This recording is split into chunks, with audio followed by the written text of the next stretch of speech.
Hola, buenas tardes. Muchas gracias por seguir ahí conectados con nosotros. Nuestra sección es la sección de cardiopatía estructural. Me acompaña el doctor Esrur, que es médico staff del servicio de ultrasonido y del servicio de valvulopatías. El doctor Martín Vivas, que es el jefe de ultrasonido y también pertenece a la clínica de valvulopatías. El doctor Fernando Piccinini, subjefe y staff del servicio de cirugía cardíaca. Y el doctor Ordóñez, que es staff del servicio de hemodinamia. Y lo que nos trae hoy como novedades es la valvulopatía tricúspide. La válvula tricúspide es una válvula que mucho tiempo fue bastante olvidada y que últimamente está creciendo en cuanto a diagnóstico y en cuanto a tratamiento. Entonces la idea era hacer charlas cortas y que ustedes participen haciéndonos preguntas con respecto a dudas o cosas que vayan surgiendo de las charlas.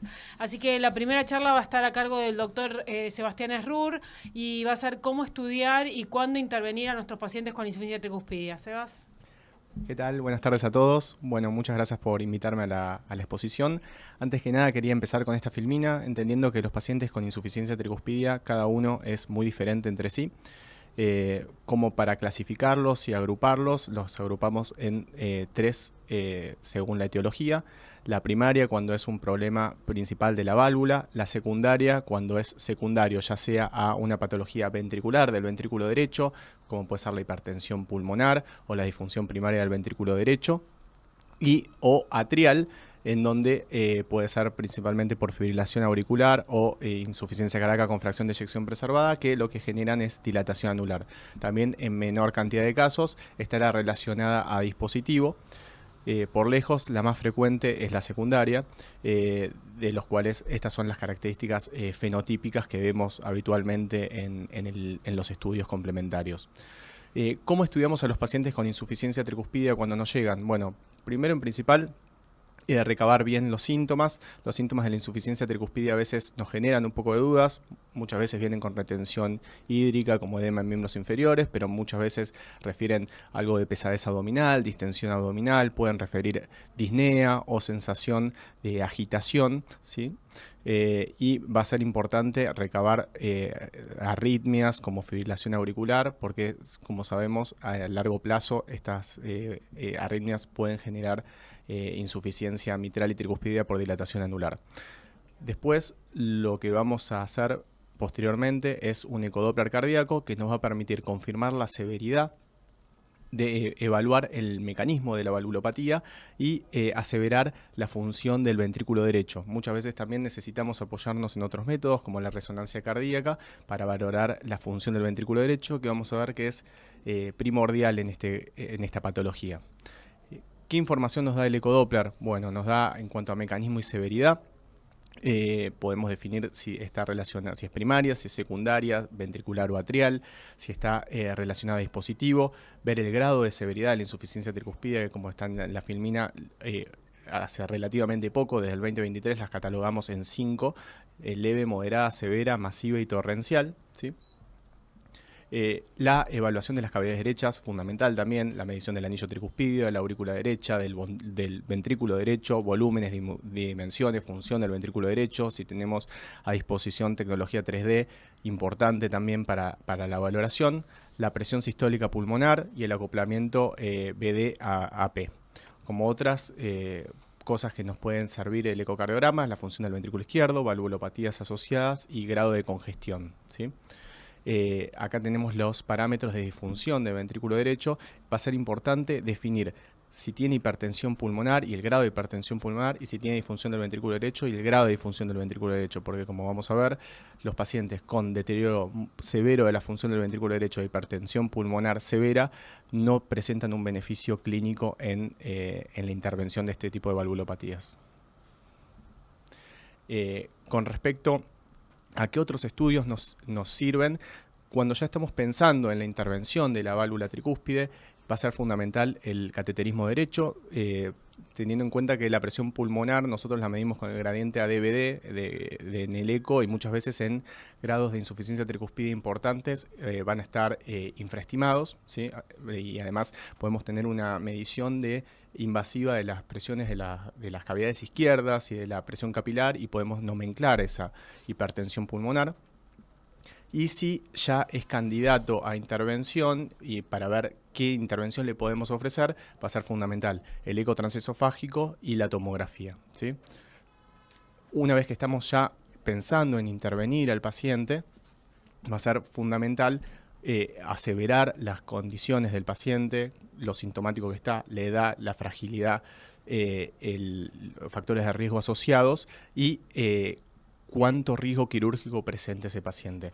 Uno de los scores más validados y que recomiendan las guías europeas, que son de 2025, es el TRISCORE, que acá tienen los parámetros, son estos parámetros de acá, algunos tienen un puntaje de 1 punto, otros tienen 2 puntos, básicamente se suman y si da menor o igual a 3, el riesgo quirúrgico es bajo, de 4 a 5 moderado y mayor o igual a 6 de alto riesgo quirúrgico. Fíjense que acá está en la columna del medio la mortalidad intrahospitalaria de las cirugías en cada uno de estos scores, ¿sí?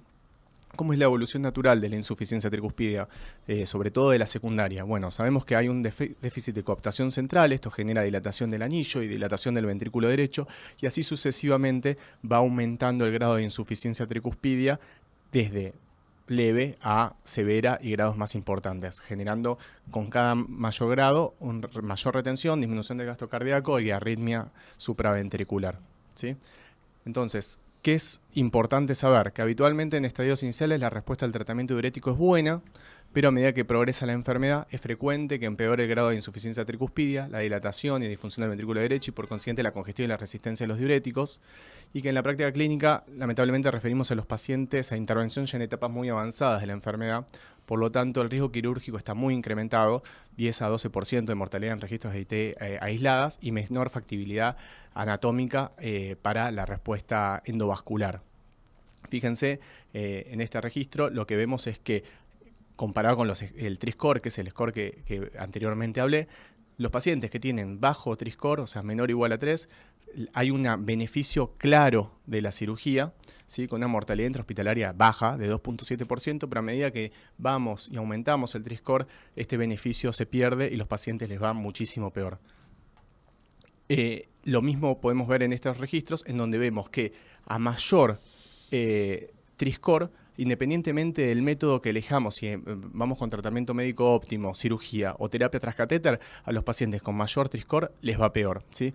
Entonces, lo que tenemos que entender es que el pronóstico es peor cuanto más avanzada es la enfermedad, y si pensamos en el TRISCORE como una variable que va aumentando a lo largo del tiempo, los pacientes con más TRISCORE son pacientes que están más pasados.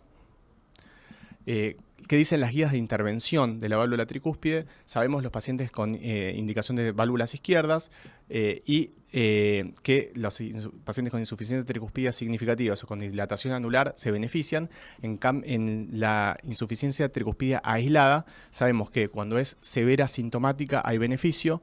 Cuando es severa asintomática con dilatación y deterioro de la función del BD, también hay beneficio, claro.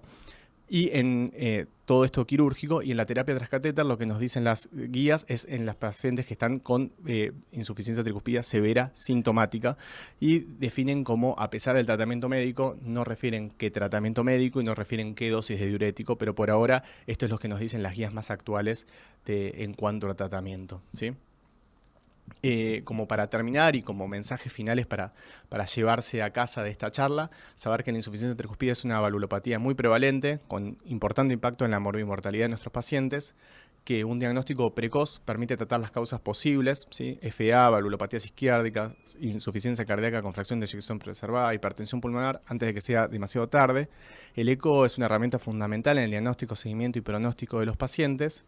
Esperar los síntomas puede ser esperar demasiado, ya que probablemente estemos en una fase avanzada de la enfermedad, y que la evidencia nos dice que hay una ventana de oportunidad y que tenemos que usarla antes de que se cierre. La discusión de cada caso en particular es fundamental y es parte de un equipo multidisciplinario, que es el HEART Team, que nos juntamos todos los miércoles a charlar de estos pacientes. Muchas gracias. Buenísimo, Sebas, muchísimas gracias. Súper clara tu presentación. Y sigue siendo una pregunta, ¿no? El momento exacto donde intervenir estos pacientes. Por ahí después tenemos un tiempo para discutir. Me gustaría que los que están escuchando por ahí comenten un poco esto. Y le voy a dar la palabra a Martín Vivas, que es el jefe de ultrasonido, como para que nos cuente cuál es el rol de las imágenes en estos pacientes, cómo diagnosticamos la insuficiencia tricuspidia severa y su anatomía, y en base a eso, ¿qué le podemos ofrecer a nuestros pacientes como tratamiento? Gracias, Flor. Bueno, ¿cuál es el rol de las imágenes en estos pacientes? Lo primero, cuando me puse a armar la charla, fue pensar la historia de la tricúspide de las imágenes y... fue para atrás. Y pensé en la fábula del patito feo. Porque hace unos años a nosotros solamente nos pedían medir el anillo y con eso era suficiente nuestro aporte, pero con el advenimiento de nuevas técnicas, con la necesidad de definir anatomías, en la evaluación de la anatomía tricuspidia se transformó en una cuestión bastante compleja con la utilización de múltiples técnicas. Y bueno, ahora sí somos un cisne mimado. ¿Y cuál es el rol? Mira, en la definición de la patología, yo pensaba recién, el rol de las imágenes atraviesa todo el paso a paso de la evaluación de la válvula tricúspide. Como decía recién muy bien Sebas, las guías ya incluyen con un nivel de recomendación tipo 1, con evidencia C claramente, medir, definir la etiología claramente, definir la severidad con parámetros específicos y valorar el riesgo y también la probabilidad de recuperación por parte del HER-Team. Entonces, todo esto es parte del rol de las imágenes en la definición de la patología. Pero también... A ver, esto... Estamos... Un segundito. También... ese rol en la definición de la estadificación, la cuantificación y la valoración de la patología también se extiende al principio. Vos fíjate que cuando uno empieza a pensar en el tratamiento y el seguimiento o cómo va a definir la estrategia de intervención de ese paciente, lo primero que tiene que hacer es definir si hay patología valvular izquierda. Y esa patología valvular izquierda la define a través de una imagen, una ecografía. Esto no funciona. Sí. Toco algo que sale. No, estás tocando un auto. No sé qué pasa. ¿Esto va a ser grande? Sí. Entonces, la primera imagen, o sea, lograr una imagen del ventrículo izquierdo buscando patología intervenible, hace como la primera gran división en el pensamiento nuestro acerca de por dónde vamos a ir. Entonces, el rol en la definición, la estadificación y la conducta inicial es fundamental de las imágenes. Después, no sé si vamos a recuperar la presentación, si no seguimos hablando. A ver, fíjate si... Ahí está. Entonces, esto es lo que te decía. ¿Ves? Cuando uno, lo primero que hace cuando ve el... No es un mouse, no es un pointer. No, sí, pero... Lo primero que uno hace, entonces tiene que definir esto y tiene que definir la presencia de patología izquierda para saber para qué lado del algoritmo nos vamos. Ahora, también nos ayuda a brindar información para la estrategia quirúrgica. Fíjense, nos vamos para el lado de que el paciente necesite una intervención izquierda y, como decía recién Sebas, el anillo es importante. Ahora, recién lo discutíamos con Fernando, la indicación, las guías europeas han disminuido el nivel de indicación a solo intervenir a los pacientes que tienen dilatación anular, pero cuando tienen insuficiencia tricuspidia significativa. Eso hizo que la indicación cayera cuando era solo por el anillo sin insuficiencia significativa. Esto basado en este trabajo que salió en el New England, donde demostró que los pacientes que no tenían dilatación, pero no tenían insuficiencia más que moderada, tenían un beneficio medio border con un aumento del riesgo de la necesidad de marcapasos, con lo cual no parecía ser una estrategia adecuada solo hacerlo por la dilatación, y sugieren valorar un conjunto de cosas que, fíjense, todas las subrayadas son parámetros extraíbles de las imágenes. El grado de insuficiencia, la dilatación del anillo tricuspidio, la auriculopatía derecha por dilatación, el téter intricuspidio, la hipertensión pulmonar. Y finalmente la evaluación de riesgos y factibilidad. Recién Seba decía, la definición de la disfunción ventricular derecha y la presencia de hipertensión pulmonar son consecuencias que generan pensar la estrategia en este paciente de forma diferente o incluso no intervenir. Y esto tiene que ver en algunos trabajos, este es uno que salió hace muy poquito, que demostró que los pacientes, que el subgrupo de pacientes que tenían hipertensión pulmonar y disfunción ventricular derecha, las dos condiciones, tenían muy poco beneficio en sobrevida y con mucho riesgo operatorio, con lo cual eran pacientes excluidos de la intervención. Para agregar esto, a través de las imágenes se puede hacer un parámetro, obtener un parámetro con imágenes muy simples, que son la función a través del TAPSE y la presión sistólica. Se logra una relación que se denomina acoplamiento ventrículo derecho arteria pulmonar, que de alguna manera nos da una información que nosotros intuitivamente la discutimos en cada HERTIM. Este paciente tiene ventrículo para aguantarse ese procedimiento. Y bueno, esto viene a responder esa pregunta y le pone un parámetro, un límite, con lo cual podemos diferenciar los pacientes que no van a tener buen pronóstico cuando vamos a intervenir en otra válvula a través del acoplamiento ventrículo, como el trick valve, o los procedimientos de aproximación borde-borde, como el TriClip. Nosotros tenemos experiencia en Lux, TriClip y Trick Valve. Nos hemos puesto con una cosa que nosotros denominamos la imagen del estructuralismo o la anatomía estructural, que son las características anatómicas necesarias para definir la factibilidad de un procedimiento. Y esto nos ha hecho reclasificar la válvula tricúspide, pensarla en toda la complejidad de su anatomía, algo que los cirujanos ya venían haciendo desde hace mucho tiempo y entendían la complejidad. Nosotros, ecografistas, logramos clasificar la insuficiencia, entender la cantidad de lifle, la cantidad de insuficiencia, y tenemos hoy, para pensar el TriClip, esta cuestión de que la ventana puede ser una contraindicación si no vemos bien, que no tenga hipertensión ni disfunción. Cuando hay una asociada dispositivo que no tenga un catéter que esté alterando su situación, el gap, la localización, todas circunstancias que nos ayudan a pensar a través de las imágenes con un rol fundamental en la factibilidad.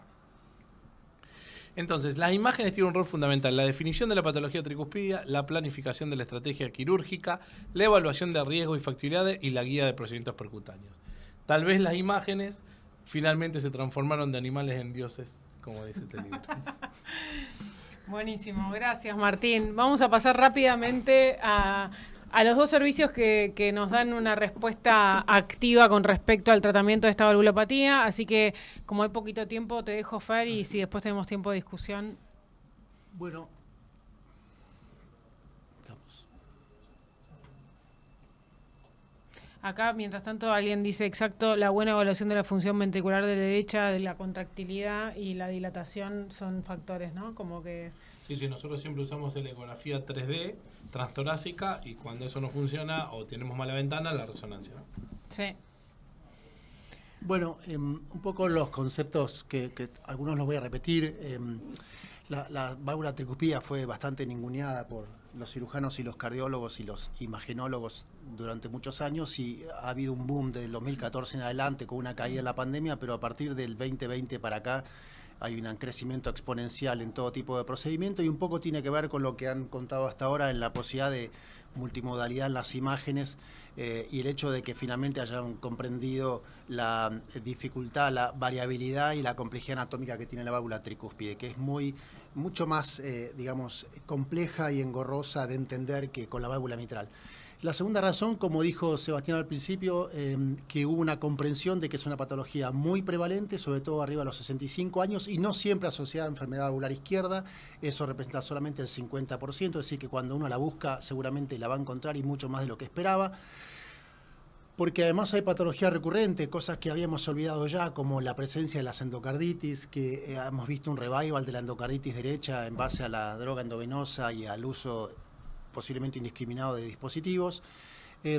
También creció porque entendemos el impacto real que tiene, y no solo en términos de mortalidad, sino de fibrilación auricular y hospitalizaciones por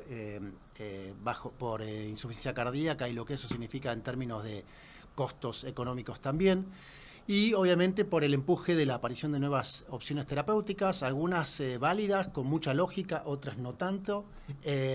porque se me agranda Santiago enseguida, algunas que no tienen para nosotros mucha lógica ni mucha aplicación, pero bueno, bienvenido sea. Si es para pacientes desahuciados de cualquier otro tipo de tratamiento, bienvenidas seas.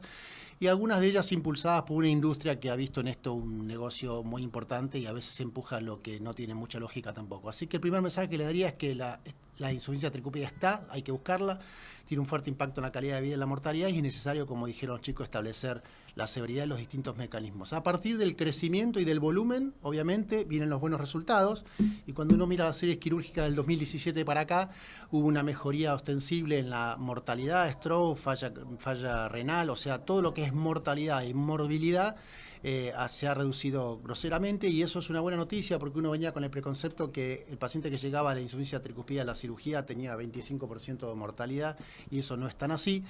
El TRISCOR que nombraron es un score validado sobre 450 pacientes. La Sociedad de Cirugía Torácica de Estados Unidos quiso ir un poco más allá y realizó 14.000 pacientes y lo que vi que desarrollaron su propio score de riesgo para insuficiencia tricúspide aislada y lo que vieron que tiene una mortalidad predicta entre el 5 y el 6% que se convalidó con la realidad, una mortalidad que va de un 3% en las reparaciones de insuficiencias primarias hasta un 7-8% en los pacientes que van a reemplazo por endocarditis. Es decir, que los resultados son mucho más alentadores. Nosotros en nuestros últimos 20 años, solamente 323 cirugías, fíjense que de las cirugías no coronarias solamente representa el 4% y el 86% de esos pacientes es en contexto de otro tipo de valvulopatía. Pero fíjense que hubo también a partir del 2017 un gran crecimiento en el N y eso está relacionado, si miran la proporción de colores, en que no solamente intervenimos en la insuficiencia tricúpida severa, sino que intervenimos, yo diría casi profilácticamente y siguiendo las guías, las insuficiencias tricúpidas moderadas, especialmente en el contexto de insuficiencia mitral y con anillos dilatados. Y justamente yendo al concepto de regurgitación funcional, todos los pacientes que tienen insuficiencia tricúpida moderada, severa o leve con anillo dilatado van a algún tipo de procedimiento y eso tiene impacto no solamente en la sobrevida, sino también, como dijeron todos, en el remodelado del ventrículo derecho. Así que el segundo punto es que toda la insuficiencia tricúpida severa o sintomática se interviene y en el contexto de una valvulopatía izquierda, las moderadas a severas o las leves con anillo mayor a 40, como decían las guías. ¿Por qué igual le siguen huyendo un poco a la cirugía de la válvula tricúpida? Porque es una válvula muy compleja en sus relaciones, en relación con la válvula aórtica, con la válvula mitral, con los ejes de conducción, las vías de conducción. Así que una válvula que está en dos dimensiones anteroposteriores, con complejos valvares. Así que es una cirugía bastante compleja que podríamos decir, bueno, la simplifico, chao, tiene insuficiencia tricúpida, la cambio y a otra cosa. Fíjense que podría ser un implante protésico y en ese caso la pregunta es, ¿vamos con una válvula mecánica, vamos con una válvula biológica? Y esto se analizó mucho. Hay un metaanálisis publicado en el 2024 donde se vio que la sobrevida y la tasa de reoperación es exactamente lo mismo, aunque uno tiene el preconcepto de que válvulas mecánicas en posición tricúpida no se ponen. Si uno lo mira en términos de reoperación y sobrevida, se podrían poner perfectamente. El truco está en que las válvulas mecánicas tienen una alta tasa de disfunción en el sector derecho y que eso está relacionado a una altísima incidencia de tromboembolismo asociado. Es decir, que como segundo mensaje, fíjense, ni la sobrevida ni la tasa de reoperación es muy alentadora para ninguno de los dos tipos de implantes. Así que eso nos puso un poco en el camino de decir, bueno, hago la fácil, la cambio, voy por el camino fácil o voy por el camino correcto. Y el camino correcto, si uno lo lleva al territorio de la mitral, es una reparación, aunque sea un poco compleja. Y si uno mira en el gráfico de la izquierda, la reparación en relación al reemplazo tiene clarísimas ventajas en mortalidad y en la morbilidad pesada perioperatoria, y esa ventaja se sostiene a largo plazo con casi un 20% de diferencia en mortalidad a 10 años cuando se repara versus se reemplaza. O sea que, como mensaje tercero, el reemplazo en la tricúpide es siempre el plan B, y en el contexto de un reemplazo es mejor una bioprótesis independientemente de la edad del momento de la intervención. Les dije que en la insuficiencia tricúpida funcional podíamos hacer tratamiento del anillo o de las valvas. Cuando uno está pensando en las insuficiencias tricúpidas atrializadas, lo mejor es hacer un reemplazo con anillo. Se pueden hacer plásticas un poco más complejas, como el viejo de Vega, que no es tan complejo, o las la anuloplastia de Kay, pero lo que se vio que tiene impacto en el seguimiento es poner un anillo. Definitivamente, independientemente del método, poner un anillo en cuanto a la libertad de insuficiencia tricúspide moderada, en cuanto a la posibilidad de reoperarse, y cuando uno compara todas las técnicas, anillo rígido o semirrígido es lo mejor, y eso es lo que hemos hecho en el instituto en los últimos años. Fíjense que aumentó exponencialmente no solamente el número de las cirugías, sino el uso del anillo en forma profiláctica, 5.2% mortalidad en los pacientes selectivos en nuestra serie. Cuarto mensaje, la reparación de estrategia depende siempre de la fisiopatología, pero es con anuloplastia, y que el anillo incompleto semirrígido es la mejor opción. Cuando vamos a insuficiencia tricúspide un poco más compleja, con disfunción ventricular derecha, la cosa es un poco más complicada, requiere de técnicas un poco más complejas, como la reparación borde-borde, o poner neocuerdas o hacer resecciones triangulares, y muchas veces, sobre todo en aquellas que están asociadas a endocarditis por dispositivos, o las reumáticas, o por ejemplo un carcinoide, las técnicas de aumentación valvar son más importantes, y obviamente cuanto más compleja la reparación, peor es la sobrevida a largo plazo. Y para terminar, las insuficiencias tricúspidas, como mostré al principio, asociadas a dispositivos, que hoy representan casi el 25%, y que está asociada no solamente a los cables marcapaso, las endocarditis las insuficiencias tricúspidas por marcapaso son muy complejas, porque el mecanismo por el cual el marcapaso genera insuficiencia tricúspida es mixto y suele ser bastante difícil de tratar, y requiere reparaciones muy complejas, como lo son también aquellos pacientes que tienen que intervenirse, pacientes de alto riesgo que tienen que intervenirse por falla en la colocación de dispositivos, sean los clips tricúspidos o sean las válvulas percutáneas. Así que, último mensaje, las reparaciones complejas son posibles y seguras, pero suelen comprometer el resultado a largo plazo. Y quería cerrar con esta. Fíjense, el gráfico a la izquierda es aquellos pacientes que tenían insuficiencia tricúspide al momento de una cirugía mitral y no se reparó y vuelven. La mortalidad es mucho peor, o sea que hay que tratarla en la primera cirugía. Y creo que lo más importante de todo, lo que acaban de decir los chicos, que cuando los pacientes nos llegan en clase 3-4 con difusión ventricular derecha, el pronóstico ya está marcado. Así que, para cerrar, la mortalidad que siempre se asoció a la cirugía tricúspide no es inherente al procedimiento en sí, sino a la subestimación de su impacto clínico y por ende a su derivación tardía. Buenísimo, gracias, Fer. Y por último, rápidamente pasamos al doctor Ordóñez, que bueno, nos va a comentar un poco qué hacer con los pacientes que están fuera de rango en tratamiento quirúrgico, o qué novedades hay con respecto a pacientes que no se puedan operar y que tengan insuficiencia tricúspide severa, y un poco qué novedades tenemos.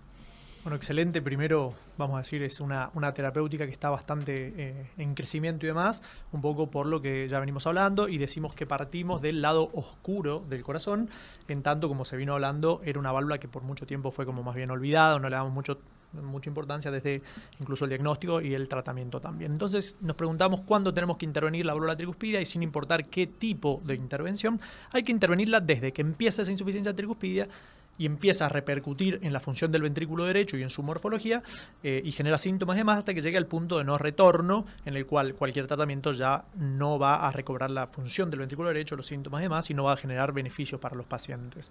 Y en ese sentido, entonces, habitualmente nos encontramos con pacientes que, si bien la cirugía, como decía Fernando, es un gran tratamiento, muchos de esos pacientes no son candidatos o tienen una mortalidad elevada, tal vez cercanas al 10%, basado en que son pacientes de edad avanzada, con muchas comorbilidades, cirugías cardíacas previas, derivados tardíamente, con la disfunción que genera en la parte derecha del corazón, hipertensión pulmonar severa y demás.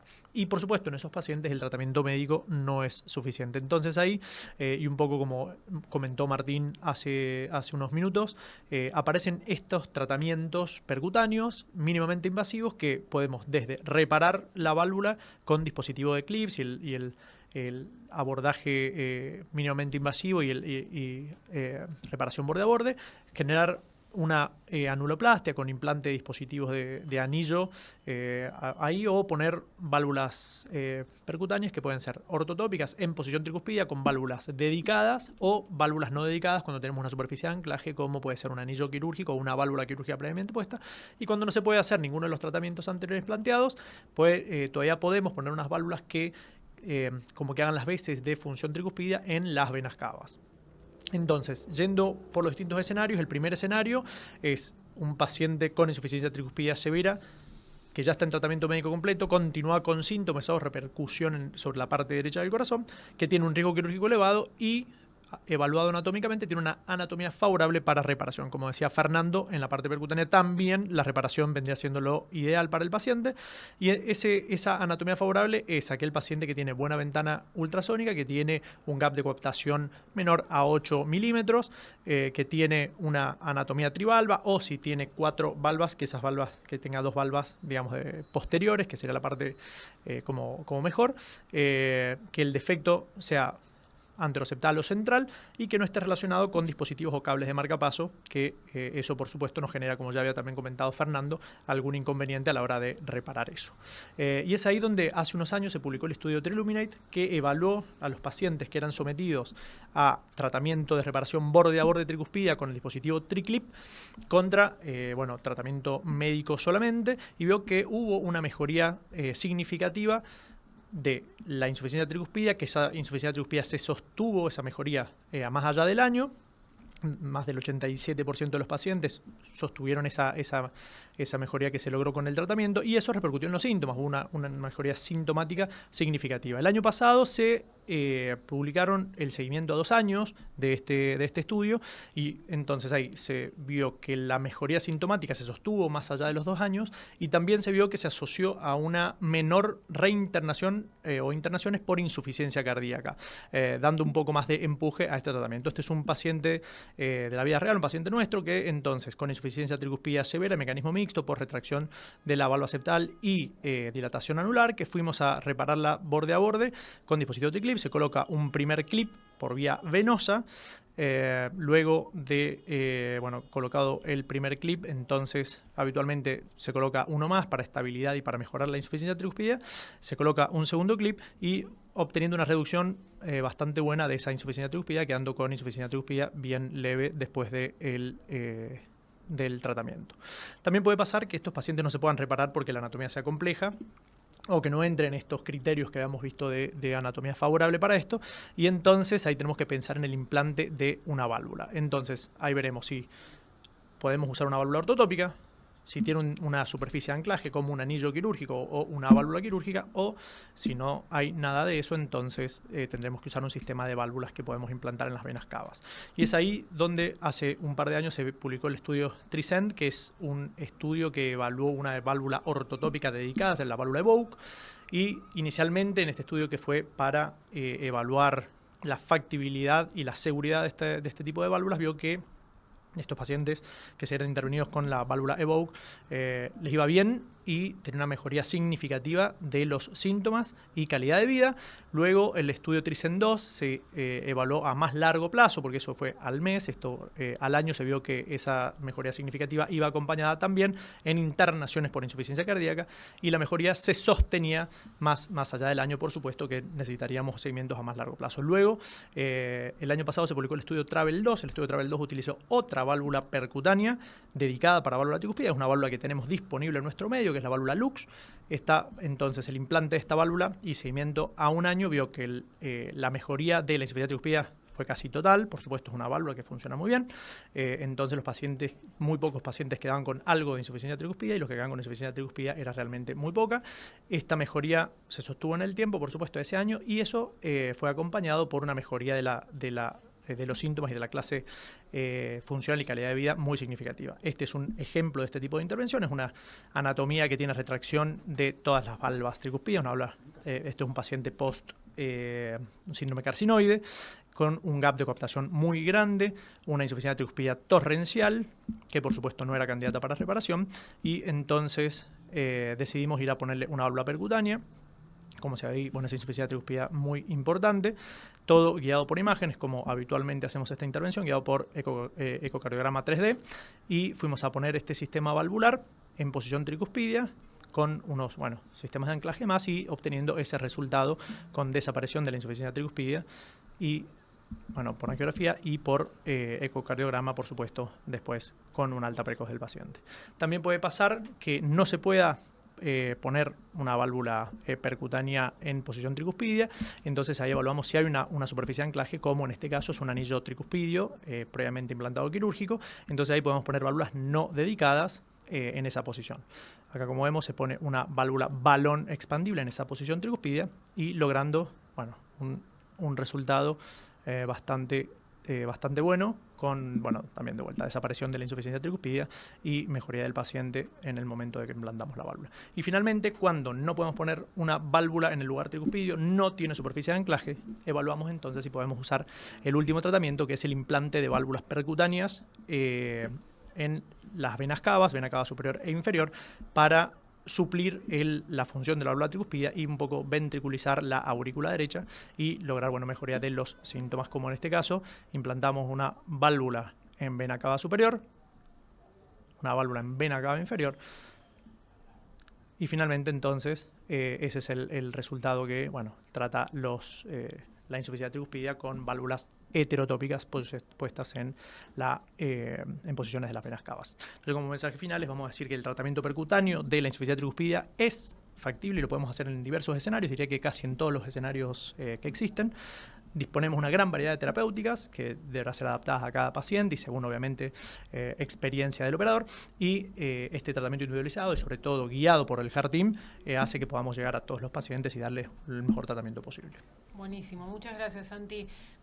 El tiempo es cortito, pero quiero que contestemos una pregunta que nos hacen, es en los casos que la IT es asociada a cable de dispositivo, ¿en qué situaciones nos parece que tendrían que extraer el cable y en qué situaciones se puede dejar? Entiendo que para la cirugía es más fácil. Por ahí, no sé, Martín, en tu experiencia viendo eco, ¿qué te parece cuando le decís, che, Santi, este cable me parece que va a molestar? O bueno, Santiago, cuando... La insuficiencia tricuspidia asociada a dispositivos tiene a su vez una subclasificación. Hay veces que hay decúbitos sobre la válvula, hay veces que hay adherencias. Claramente cuando hay un decúbito, una colocación reciente, un catéter que se puede mover, incluso se puede recolocar ese mismo catéter hacia una de las comisuras para poder resolver la insuficiencia tricuspidia sin ninguna intervención. Si eso no fuera así, en el TriClip se puede, si el dispositivo no está en la zona de grasping donde se va a agarrar. Y con respecto a las válvulas ortotópicas, hemos tenido la experiencia de que no es una complicación, sobre todo si el catéter está central y movible, porque queda de costado y no se... hay una idea de poder cambiar a un leadless, que es un marcapasos sin cable, pero bueno, eso en nuestro medio encarecería mucho el procedimiento y no lo veo. En un quirúrgico se lo sacaría, iría por el seno coronario Claro. Y lo más común es poner epicárdicos. Perfecto. Y acá, Santi, hacer una pregunta. Si estos dispositivos, mirá como ya están escuchándonos de todas las áreas, si están dispositivos para pediátricos. La respuesta es sí, Sí. pero bueno, como sabemos, la experiencia es Todavía, bastante escasa y demás, pero hay series reportadas y demás. La mayoría de los estudios que yo nombraba acá son en adultos, ¿sí? Pero hay series en pediátricos. Buenísimo. Así que sí. Bueno, y Sebas, acá hace una pregunta sobre el punto de corte del acoplamiento, Martín también. ¿Es 0,44?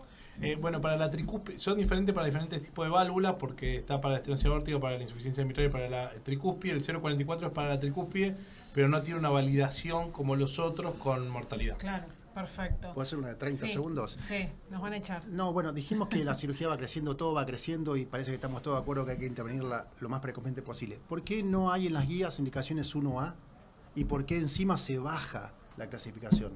Sebas. No, es una excelente pregunta. El tema del timing quirúrgico me parece que es todavía un gap en la evidencia tremendo. Creo que se pone el énfasis en prevenir la disfunción del ventrículo derecho y la dilatación del ventrículo derecho, pero nunca se están poniendo cortes o mediciones que hay que hacer. Siempre se habla un poco... vago, ¿no? Se dice hay que prevenir, pero nunca se ponen valores. Creo que hay varios estudios que están en curso y creo que esos estudios en curso nos van a dar mayor información para decidir bien el momento oportuno. Lo importante acá es que en cuanto al concepto que teníamos, siempre es mejor más precoz que más tardío. Perfecto. Bueno, para cerrar me parece como punto clave estar atentos a la válvula tricúspide, pedirle a nuestros ecocardiografistas, o si somos ecocardiografistas, una evaluación completa de la funcionalidad, como nos explicaron Sebastián y Martín, y saber que tenemos cosas para hacer en esos pacientes. Tanto la cirugía como los tratamientos percutáneos que están en avance nos dan una solución y nos ayudan a poder tratar mejor a nuestros pacientes. Así que muchas gracias por acompañarnos. Les pedimos que esperen que ahora viene la sección de prevención que va a estar buenísima. Así que nada, es el último tirón, pero me parece que vale la pena quedarse. Gracias.